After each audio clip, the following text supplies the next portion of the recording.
স্বাগত একাত্তরের খেলা যোগের সাথে আছি আমি কোহিনুর কণা। ভেন্যু নির্ধারণ হয়ে গেছে, বিশ্বকাপের কে কোথায় খেলবে, কখন খেলবে, এই সবকিছু একই সাথে আজ সকাল সকাল আরেকটা নতুন শিরোপা পেয়ে গেছে লিওনেল মেসি। ইন্টার মায়ামি, যে উদ্দেশ্যে লিওনেল মেসিকে আনা হয়েছিল সেই উদ্দেশ্য এতদিন পর 3 বছর পর এসে সফলতা লাভ করেছে। সবকিছু নিয়ে আলোচনা করতে চাই স্টুডিওতে। এই মুহূর্তে আমাদের সাথে আছেন টুডে সাংবাদিক তাই বরন্ত।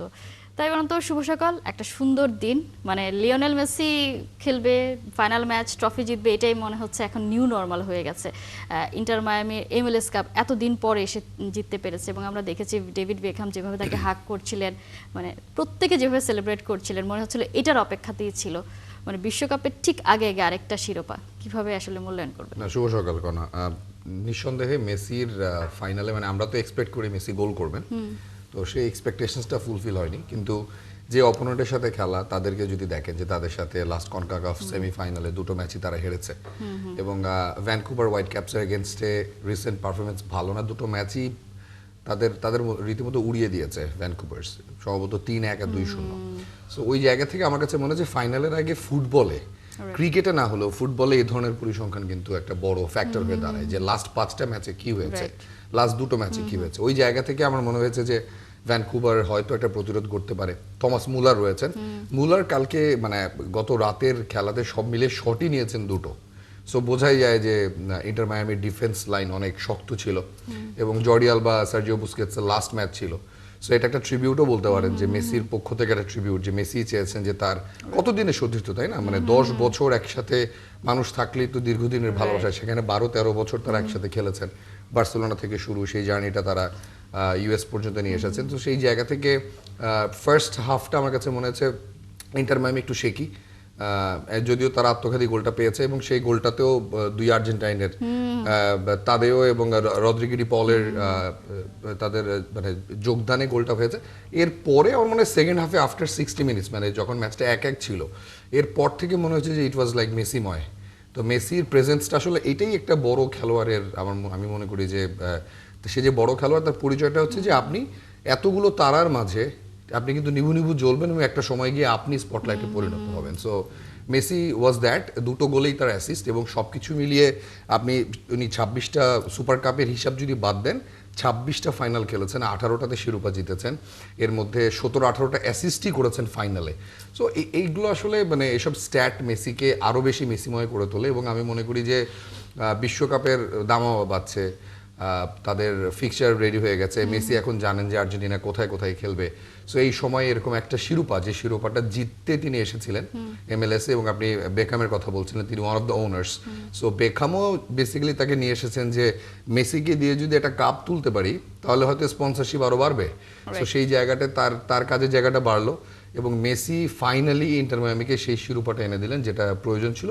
সবচেয়ে বড় কথা যে ধরেন বয়স হয়েছে এবং আমি মনে করি মেসি যে কারণে ওয়ান অফ দ্য রিজনস যে তিনি লিগ 1 বা লা লিগা এগুলো ছেড়ে তিনি MLS এর মতো একটা টুর্নামেন্ট খেলতে এসেছেন, বিশ্বকাপের জন্য নিজেকে রেডি রাখতে, যাতে আঘাতটা কম পান, যাতে ফিজিক্যালি ফিট থাকেন। কারণ দিন শেষে এজ কিন্তু একটা ম্যাটার করে, তাই না? রোনালদো 41 বছর বয়সেও ফিট হয়ে গোল করছেন, বাইসাইকেল কিক করছেন, সবাই পারে না। 40 বছর বয়সে গিয়ে মানুষ, নর্মালি আমরা দেখি ISL খেলে ভারতে এসে, যে 40, 42, 45 হয়ে গেছে, ISL খেলবো, টাকা কামাবো, ক্যারিয়ারের শেষটা হয়তো কিছু পয়সা দিয়ে রাঙাবো। কিন্তু এই রোনালদো, মেসিদের মতো প্লেয়াররা আসলে নিজেদেরকে ফিট রেখে বিশ্বকাপের মঞ্চে প্রস্তুত করেন এবং আমার মনে হয় সেই হাই টাইমটা চলে এসেছে যখন মেসি নিজেও ওই ফিভারটা পাচ্ছেন যে ঠিক আছে, বিশ্বকাপ ইজ দেয়ার। যেহেতু গত 3-4 বছর, 2-3 বছর ধরে আমেরিকাতেই আছি, সেখানেই খেলা এবং ডালাসে দুটো খেলা মনে হয় আর্জেন্টিনার। সো আপনি নিশ্চয়ই এটা বলবেন। সো সব কিছু মিলে আমার মনে হয় যে আর্জেন্টিনার জন্য, মেসির জন্য খুব ভালো একটা জয় এই শিরোপাটা। মেসির মাঝখানে আমরা তার ফিটনেস নিয়ে বেশ দুশ্চিন্তায় দেখছিলাম, যে আর্জেন্টিনার হয়েও অনেকগুলো ম্যাচ তিনি খেলতে পারেনি, ইন্টার মায়ামিতেও তাকে আমরা দেখেছি ফুল টাইম ম্যাচ পাননি, মানে ফিটনেস ইস্যুর কারণে। কারণ তার ফিটনেস নিয়েই তো সবাই আসলে খুব বেশি কনসার্ন থাকে। সেই জায়গায় তার এরকম ভাইটাল ম্যাচগুলোতে তার যে ইম্প্যাক্ট আমরা দেখতে পাই, প্লে অফেই যদি দেখি তার 13টা গোলে তার অবদান আছে এবং তিনি কিছুদিন আগেই অ্যাসিস্টে সবচেয়ে বেশি, মানে তারই সব থেকে বেশি অ্যাসিস্ট। এই যে এই বিষয়গুলো তখন, মানে যখন বিশ্বকাপ একেবারে দোরগোড়ায় এবং মেসি মনে হচ্ছে আবারও সেই ফর্মে ফেরত আসছে, সেইটা তার দলকে আরো বেশি রিভাইভ করে কিনা? আমি মনে করি যে ধরেন যখন উনি MLS গিয়েছিলেন, আমি পিওর ব্রাজিল ফ্যান। সো উনি যখন MLS গিয়েছিলেন, আমি মনে হচ্ছে যাক বাঁচা গেল, তাহলে মেসি মনে হয় নিজেও বুঝে গেছেন যে ক্যারিয়ারের শেষটা দেখে ফেলেছেন। But that wasn't that. মানে এটাই হচ্ছে গিয়ে ধরেন বড় প্লেয়াররা এমন সব পরিকল্পনা এমন সব ভাবনা নিয়ে আসবেন যেটা আসলে ফ্যানরা দূর থেকে বুঝতে পারবেন না, এবং মেসি সেটাই করেছেন। মাঝখানে একবার দুবার গেল বছরই আমার মনে আছে, যেটা রিপোর্ট পড়ছিলাম একটু ব্যথা পেয়েছেন, তখনই গুঞ্জন শুরু হয়ে গেছে যা বিশ্বকাপের জন্য ফিট কিনা। সো দিন শেষে মেসি, রোনালদো, নেইমার এদের বিশ্বকাপে থাকাটা বিশ্বকাপের জন্য অনেক জরুরি, কারণ তারা তিনজনই শেষবারের মতো বিশ্বকাপ খেলতে যাচ্ছেন। যদি নেইমার সুযোগ পান আনচেলত্তির হয়ে, যদিও এই সপ্তাহেই মনে হয় 4-5 দিন আগে হ্যাট্রিক করেছেন। সো যদি তারা খেলেন ডেফিনেটলি এটা তাদের লাস্ট ওয়ার্ল্ড কাপ হবে। এবার তো আর ওই সুযোগ নাই, তাই না? 22 ওয়ার্ল্ড কাপের মতো যে আচ্ছা খেলবেন কি খেলবেন না ওই গুঞ্জনের জায়গাটা নাই। সো এরপরে তারা আর ওয়ার্ল্ড কাপ খেলছেন না। সো এই যে তারারা খসে যাবেন, খসে যাওয়ার আগে তাদের শেষ আলোটা আমরা দেখতে চাই, এবং এর চেয়ে ভালো মঞ্চ আর হতে পারে না। আমেরিকা, কানাডা, মেক্সিকোতে যে ওয়ার্ল্ড কাপটা হবে, এবং আপনি দেখেন ফিক্সচারের কথা বলছিলেন, মানে একই শহরে মানে একই দেশে খেলা। এখন যদি খেলা ডিফারেন্স দেশে হয়ে যেত, ইউএস এর ভিতরেই আপনি একটা স্টেট থেকে একটা স্টেটে যেতে আপনার ফ্লাই করতে হয় 3-4 ঘন্টা। So this is very tiring as well. এবং ওই সময়ে আর্জেন্টিনা এবং ব্রাজিলের ম্যাচকে কেন্দ্র করে ওই পার্টিকুলার সিটিতে, যে সিটিতে ব্রাজিল আর্জেন্টিনারা খেলবে, সেখানে কি পরিমাণ ক্রাউড হবে। এবং ইনফ্যাক্ট গতকালই আমি আমার এক আত্মীয়কে ফোন দিয়েছিলাম যে আমার টিকিট লাগবে ব্রাজিল ম্যাচে, একটু দেখো তো ম্যানেজ করতে পারো নাকি। উনি বলছিলেন ভাইয়া যারা টিকিট পেয়েছেন তারাই টিকিট রিসেল করছেন, এবং ব্রাজিলের প্রথম যে ম্যাচটা সেই ম্যাচের টিকিটের প্রাইস এখন $1200। সো বিশ্বকাপের হাইপটা আসলে কোথায় গিয়ে ঠেকলে এরকম হতে পারে। $1200 দিয়েও মানুষ টিকিট কিনছে তো। সো এক একটা টিকিটের প্রাইস যদি 1.5 লাখ, 2 লাখ, 3 লাখ টাকা হয়, এবং সেটাও আপনি কিন্তু জানেন না আপনি গ্যালারির কোন পাড়ে, এমন হতে পারে একেবারে গ্যালারির উপরে বসে খেলা দেখছেন। So this is world cup, এবং আমার মনে হয় যে আমরা তো সবসময় এক্সাইটেড ওয়ার্ল্ড কাপ নিয়ে। ব্রাজিল আর্জেন্টিনার ম্যাচের টাইমিংগুলো দেখেও খুব মজা লাগলো। নিশ্চয়ই, মানে আমাদের জন্য ভালোই টাইম, কিন্তু আমরা তো আসলে রাতের বেলা খেলা দেখে বেশি পছন্দ করি। আর্জেন্টিনার একটা ম্যাচ রাতে আছে, ব্রাজিলের তো 3টা ম্যাচই সকালে পড়েছে। আমরা যদি চলে যাই যে গতকাল তো ভেন্যু নির্ধারণ হয়ে গেল, সেখানে স্কালোনি এবং ইনফান্তিনোর একটা ইনসিডেন্ট ঘটেছে। আমরা তার আগের দিনও দেখেছি ড্রতে, যে স্কালোনি যখন ট্রফিটা নিয়ে মঞ্চে আসেন তার হাতে গ্লোভ ছিল, গতকালও ছিল। তারপর একটা সময় আসলে দেখা গেল ফান্তিনো তার কাছে সরি বলেছেন যে তাকে গ্লোভ আসলে পরে ট্রফিতে হাত রাখতে হবে না, কারণ তার ডিফেন্ডিং চ্যাম্পিয়ন। এই ব্যাপারটা যে কেউ একজন মিসকমিউনিকেট করেছে, ট্রফিতে হাত দেওয়া যাবে না, মানে ট্রফি যে একটা বিশাল বড় ব্যাপার, সেখানে খালি হাতে ছোঁয়া যাবে না, সেখান থেকে এবং ফিফার ক্ষমা চাওয়া বা সমস্যাটা সমাধান করা, এই বিষয়টা আসলে কিভাবে দেখেন যে ট্রফিকে, মানে বিশ্বকাপের ট্রফি, পৃথিবীর অন্য সব জিনিস এক জায়গায়, আর ফিফা ওয়ার্ল্ড কাপের ট্রফিটা আরেক জায়গায়, মানে তার মাহাত্ম্য, তার মর্যাদা অন্যরকম। না, ফিফা ওয়ার্ল্ড কাপ ট্রফি যখন ট্যুরে থাকে, ইনফ্যাক্ট বাংলাদেশও তো এসেছে, তখন তো আমরা দেখেছি যে কি পরিমাণ যত্নে, গ্লাসের মধ্যে কি পরিমাণ যত্নে ক্যারি করা হয় আর কি, ধরেন প্লেন থেকে যখন নামানো হচ্ছে বা। তো দিন শেষে অফকোর্স মানে এই ধরনের ঘটনা বড় ইভেন্টে একটা দুটো হতেই পারে। আমার কাছে মনে হয় যে তিনি সরিও বলেছেন এটা নিয়ে, যে আসলে এটা ঠিক হয়নি। অফকোর্স ওয়ার্ল্ড চ্যাম্পিয়নের হেড কোচ মানে হচ্ছে যে he is the top of the team. হ্যাঁ, নট ইভেন মেসিও, মানে মেসির উপরের জায়গাটা স্কালোনির। সো ওই জায়গা থেকে আমার মনে হয় ইনসিডেন্টটা হয়েছে, এবং সেটা ফিফা আন্তরিকভাবে দুঃখ প্রকাশ করেছে। বাট ইনসিডেন্টে আমরা কন্টেন্ট পেয়েছি, মানে আমাদের জন্য তো মজার ব্যাপার। এমন কোনো বড় খবর না, কিন্তু আমাদের ভালো লেগেছে, আমরা এটার ভিতরে এন্টারটেইনমেন্ট খুঁজে পেয়েছি। ইনফান্তিনো ওই জায়গাতেই তার কাছে সরি হয়েছেন, মানে এই বিষয়টাই তো আসলে ইন্সপায়ারিং, যে এটা হয়তো পরেও বা অ্যাভয়েড করেও তিনি যেতে পারতেন, কিন্তু সেটা জাননি, কারণ বিশ্ব চ্যাম্পিয়নকে কিভাবে রেসপেক্ট করতে হয় সেটা খুব ভালো করেই ফিফা প্রেসিডেন্ট জানেন। আরও একটা ব্যাপার, মানে এই ইস্যুটা তোলার একটাই কারণ যে স্কালোনি যখন ট্রফিটা নিয়ে আসছে তখন তাকে দেখেই মনে হচ্ছিল যে ট্রফি ধরে রাখার যে ব্যাপারটা সেটা তিনি খুব ভালোভাবে রপ্ত করে ফেলেছেন।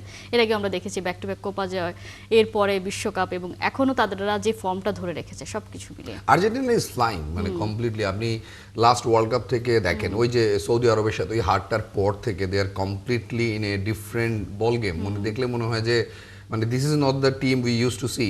তো সেই জায়গা থেকে কোপার জয় বলেন, বিশ্বকাপের বাছাই পর্বে তাদের দাপট বলেন, ব্রাজিলের বিপক্ষে তাদের জয় বলেন, সব কিছু মিলিয়ে আমার মনে হয় আর্জেন্টিনাকে তিনি ধীরে ধীরে এমন একটা টিমে পরিণত করেছেন। এবং তার ম্যাজিকটাই হচ্ছে যে ধরেন যেটা আসলে পর্তুগালের বস করতে পারেননি, মানে রোনালদোকে ঘিরে পর্তুগাল টিমটাকে যদি 2022 সালে তৈরি করতে পারতেন। ইনফ্যাক্ট আমরা পর্তুগালের মানে তাকে সম্ভবত কোয়ার্টার ফাইনালে ড্রপ করতেও দেখেছি মরক্কোর সাথে, তাই না? একটা সময় পর্যন্ত মনে ছিলেন না, বা তার আগের ম্যাচটাতে ছিলেন না। রোনালদোর মতো প্লেয়ারকে ড্রপ করাটাই হচ্ছে টিমের জন্য অনেক বড় একটা সেটব্যাক। তো সেখানে স্কালোনি করেছে ঠিক অপোজিটটা। তিনি মেসিকে সামনে রেখে হয়তো বারবার কন্টিনিউসলি বলে গেছেন যে win the world cup for Messi, এবং সেটা আরও একবার চলে এসেছে। এই আর্জেন্টিনা টিমটা নতুন, তাদের প্রচুর ইয়াংস্টার্স রয়েছেন।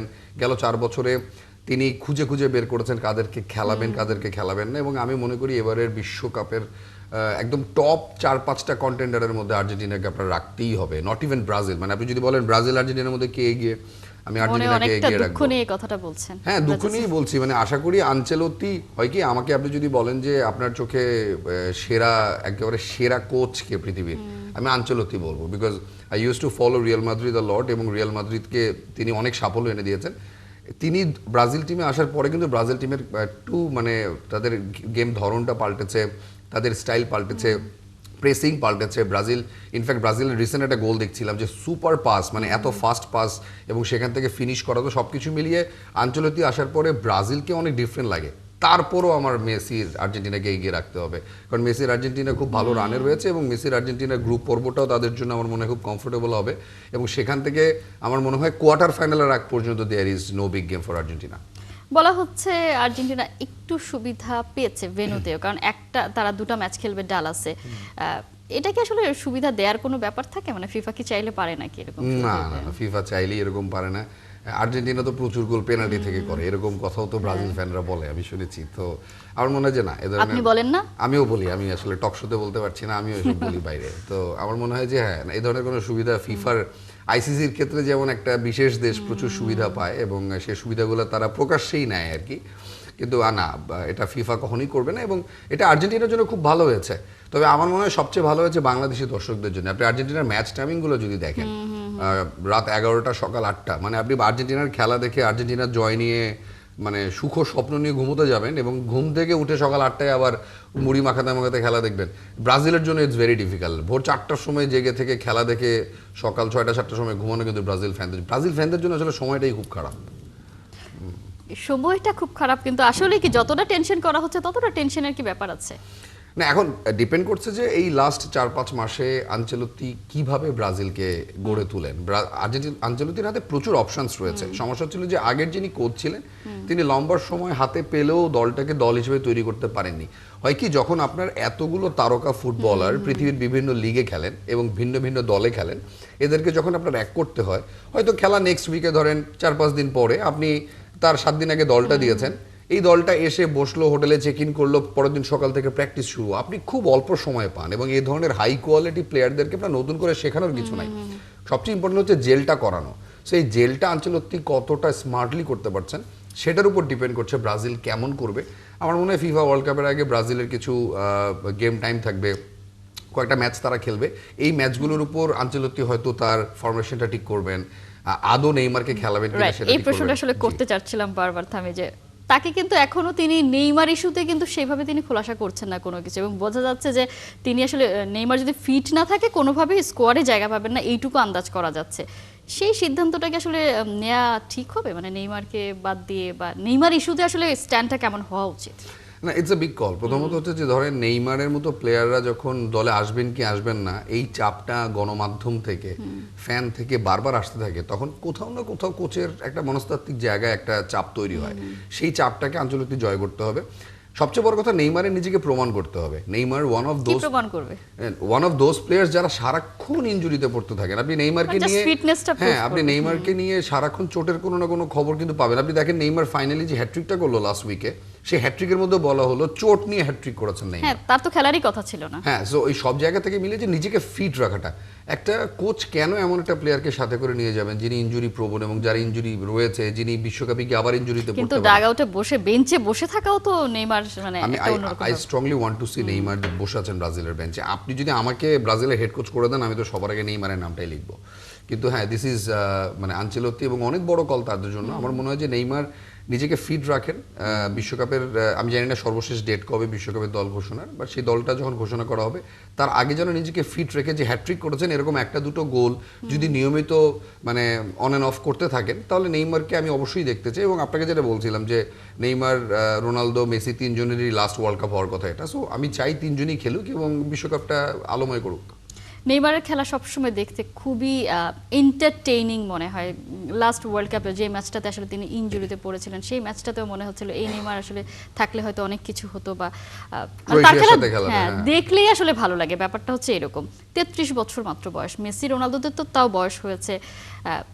খুব বেশি আর্লি হয়ে যাচ্ছে তার জন্য, মানে শুধুমাত্র এই ইনজুরিটার কারণে? ইনজুরিটার কারণে, হ্যাঁ, ডেফিনেটলি। এবং সবচেয়ে বড় কথা যে আপনি দেখেন যে নেইমার সেটা শুধু 1-2 বছর 3 বছরের গল্প না, তো এই গল্পটা বছরের পর বছরের। এবং হয় কিছু কিছু ফুটবলার প্রতিভাবান হওয়ার পরেও আসলে স্রষ্টার ওই হাতটা থাকে না তাদের মাথার উপরে। তো নেইমারের সাথে সেটা হয়েছে, এবং আমি আশা করব যে নেইমার এমন একটা লিগে খেলছেন যেখানে একটু রাফ অ্যান্ড টাফ ফুটবলটা হয়, যেখানে একটু বডি টাসেল হয়, একটু ধাক্কাধাক্কি বেশি হয় ব্রাজিলের লিগে। তো সেই জায়গা থেকে নেইমার নিজেকে কতটুকু আসলে প্রস্তুত রাখতে পারবেন। আপনি যদি বার্সেলোনার দিনগুলোর নেইমারের ওই ভিডিও ফুটেজগুলো দেখেন, নেইমারকে চিন্তা করলে আমরা দেখি যে একটু ধাক্কা খেলেন, পড়ে গেলেন, খুব গড়াগড়ি খেলেন, যেটা নিয়ে খুব হাসাহাসি হয়, তাই না? কিন্তু বার্সেলোনার টাইমটাতে নেইমার এত ফ্ললেস ফুটবল খেলতেন এবং এত সুন্দর তার বডি ব্যালেন্স, কিছু কিছু ক্ষেত্রে মেসি রোনালদোর থেকেও তার বডি ব্যালেন্স সুন্দর মনে হতো। তো ওই জায়গা থেকে আমার মনে হয় যে নেইমার তার সোনালি সময়টা তো ফেলে এসেছেন বাকি দুজনের মতোই, কিন্তু সমস্যা হচ্ছে বাকি দুজন তাদের ফিটনেস ধরে রেখে, তাদের গোল করার টেন্ডেন্সি ধরে রেখে এখনো বিশ্বকাপের আগে নিজেদেরকে প্রস্তুত করে রেখেছেন। আপনি যদি কালকে নেইমার বাদ দিয়ে মানে রোনালদো মেসিকে বলেন যে পরশু থেকে ওয়ার্ল্ড কাপ, তারা কিন্তু মাঠে নেমে যাবে। নেইমারের এই জায়গাটাতে সমস্যা, আপনি পরশুদিন নেইমারকে মাঠে নামাতে পারবেন না। হি needs time to settle down. তাকে শারীরিকভাবে সামর্থ্য হতে হবে এবং তাকে মানসিকভাবে প্রস্তুত হতে হবে। তো সেই জায়গাটাতে নেইমার যেন আমার মনে হয় যে ওই জায়গাটা নিজেকে প্রস্তুত করতে পারে। এই জন্য মাঝে মাঝে আসলে বলা হয় নেইমারকে দুঃখী রাজপুত্র। অনেক কিছু থাকার পরেও আসলে সে কখনো সে ক্রাউনটা সেভাবে আসলে পায়নি, হয়তো ভাগ্য তার সহায় না। এটা তার লাস্ট ওয়ার্ল্ড কাপ, যদি তিনি খেলতে পারেন নিশ্চয়ই তেমন কিছু একটা করে দেখাবেন সে প্রত্যাশায় রাখতে চাই। অসংখ্য ধন্যবাদ এত যুক্ত থাকার জন্য।